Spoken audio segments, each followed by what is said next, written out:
எல்லோருக்கும் வணக்கம். இன்றைக்கி நம்ம பேங்க்ரியாட்டிக் கேன்சர், கணைய புற்றுநோய் பற்றி பார்க்க போகிறோம்.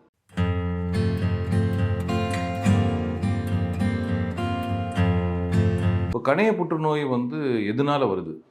அதாவது இதோடைய காரணங்கள் என்னென்ன? பொதுவாக பார்த்தீங்கன்னா இந்த நோய் ஒரு வயது முதிர்ந்தவர்களுக்கு வருது. ஒரு டிசீஸ் ஆஃப் 7th டிகேட் என்று சொல்லுவோம். ஒரு 70 to 80 ஏஜ் குரூப்புக்கு மேலே இருக்கிறவங்களுக்கு இந்த புற்றுநோய் காமனாக காணப்படுது. அப்புறம் மது பழக்கம் உள்ளவர்கள், உடல் பருமன், ஒபிசிட்டி உள்ளவர்கள், ஸ்மோக்கர்ஸ், புகைப்பிடிப்பும் பழக்கம் உள்ளவர்கள், இவங்களுக்கும் இந்த கணைய புற்றுநோய் அதிகமாக வருது. இது தவிர கணையத்திலே சில மாற்றங்கள் ஏற்பட்டு நாள்பட்ட கணைய அழற்சி என்று சொல்லுவோம். குரோனிக் பேங்க்ரியடைட்டிஸ் இருக்கிறவங்களுக்கும் பொதுவாக இருக்கிறவங்களோட கணைய புற்றுநோய் வருவதற்கான வாய்ப்புகள் அதிகமாக உள்ளது. சரி, கணைய புற்றுநோய் உடைய அறிகுறிகள் என்னவா இருக்கும்? பொதுவாக பார்த்தீங்கன்னா கணையத்துடைய தலைப்பகுதியில் தான் இந்த புற்றுநோய் உருவாகுது. தலைப்பகுதியில் வரும்போது அந்த தலையில் தான் கணையத்துடைய நீர் நாளம் மற்றும் பித்த நீர் நாளம் ரெண்டும் இணைந்து நம்ம கணையத்தின் தலைப்பகுதிக்கு உள்ளோடி குடலில் ஓப்பன் ஆகுது. மஞ்சள் காமாலை உருவாகிறது. ஸோ இது பொதுவாக பார்த்தீங்கன்னா பேஷண்ட் ஒரு யூரின் போயிட்டு இருக்கும்போது தான் கண்டுபிடிப்பாங்க. யூரின் போகும்போது திடீர்னு மஞ்சள் ஆகிடும். இல்லை வீட்டில் யாராவது பார்த்தீங்கன்னா இப்போ அவன் கண் மஞ்சளாக இருக்குது, திடீர்னு இப்படி தெரியுதே அப்படின்னு சொல்லி அவங்க பார்ப்பாங்க. அப்புறம் கொஞ்ச நாள் போகும்போது சிலருக்கு அந்த உடல் அரிப்பு மற்றும் சில சமயம் அந்த பித்த நாளம், கணைய நாளம் அடைப்பு ஏற்படனால ஒரு வலி கூட உங்களுக்கு ஏற்படலாம். இதே போக திடீர்னு பார்த்தீங்கன்னா இந்த இன்சுலின் சுரக்கிற தன்மை இந்த கட்டிகள்னால கொஞ்சம் குறைபட்டு போகும். அதனால் புதுசாக பார்த்தீங்கன்னா அவங்களுக்கு சுகர் வர ஆரம்பிக்கும். இது வரைக்கும் சுகர் இல்லாதவங்களுக்கு திடீர்னு சுகர் வருது. இது கூட ஒரு அறிகுறியாக இருக்கலாம். இது போக நமக்கு அவங்களுக்கு வயிற்று பசியின்மை, உடல் எடை இழப்பு, அது எதனால வெயிட் லாஸ் ஆகுதுன்னே தெரியாது. திடீர்னு மெலிஞ்சிட்டாங்க, ரொம்ப வெயிட் லாஸ் ஆகிட்டு போயிட்டே இருக்குது. இந்த மாதிரிப்பட்ட சிம்டம்ஸ் கூட கணைய புற்றுநோயினால் ஏற்படலாம்.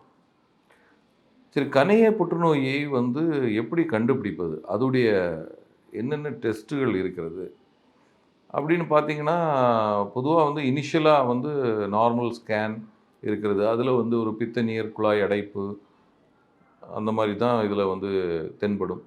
ஸோ இது பித்த நீர் குழாய் அடைப்பு இருந்ததுன்னா அடுத்து லெவலில் சிடி ஸ்கேன் இல்லை எம்ஆர்ஐ ஸ்கேன் பண்ணி அது எதனால் அடைப்பு ஏற்பட்டிருக்கிறது, அதை கட்டி எந்த இடத்துல இருக்கிறது அப்படிங்கிறத நம்ம தெரிந்து கொள்ளலாம். மேலும் இப்போ பெட் சிடி அப்படிங்கிற ஸ்கேன் இருக்குது. அதாவது இந்த கட்டி எந்த அளவுக்கு உடம்பில் பரவி இருக்குது அப்படிங்கிறத தெரிந்து கொள்வதுக்கு பெட் சிடி ஒரு இதாக இருக்கிறது. இது தவிர இந்த ஸ்டேஜிங் லேப்ரோஸ்கோப்பி என்று சொல்லுவோம். அதாவது நுண்துளை வழியாக கூட இது எந்த அளவு ஸ்ப்ரெட் ஆகிருக்கு வயிற்றுக்குள்ளே அப்படிங்கிறத நம்ம நிர்ணயிக்கலாம். சரி, what are the treatment options of pancreatic cancer? அதாவது கணைய புற்றுநோய் சிகிச்சை முறைகள் என்னென்ன இருக்கிறது? ஸோ சிகிச்சை முறையை பொறுத்தவரையில் இந்த கணையம்ங்கிறது பார்த்திங்கன்னா ஒரு மிக முக்கியமான உறுப்பு. அது நம்ம குடலில் இரைப்பை, அப்புறம் பித்தக்குடல், கணையக்குடல், அப்புறம் சிறுகுடல், இதெல்லாம் அந்த கணையத்தின் தலைப்பகுதியோடு ஒட்டி ஜாயிண்ட் ஆகி தான் இருக்கிறது. ஸோ இதுதான் இந்த பேங்க்ரியாட்டிக் டியோடினல் யூனிட் என்று சொல்லுவோம். அது தனித்தனியாக பிரித்தெடுப்பது இயலாத ஒன்று. ஸோ ஆரம்ப கட்டத்தில் உள்ள கட்டிகளுக்கு அறுவை சிகிச்சை தான் மிக மிக ஒரு முக்கியமான ட்ரீட்மெண்ட். ஸோ அதை முழுசாக அதை ரிமூவ் பண்ணி எடுக்கிறது தான் best and first curative option.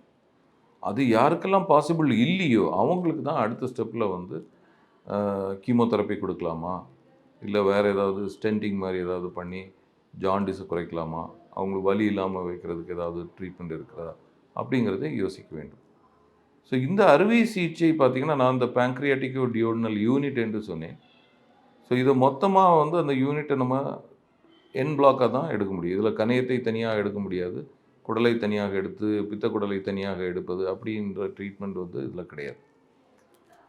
So இந்த அறுவை சிகிச்சையின் பெயர் தான் விப்பிள்ஸ் ஆப்ரேஷன் என்று சொல்லுவோம்.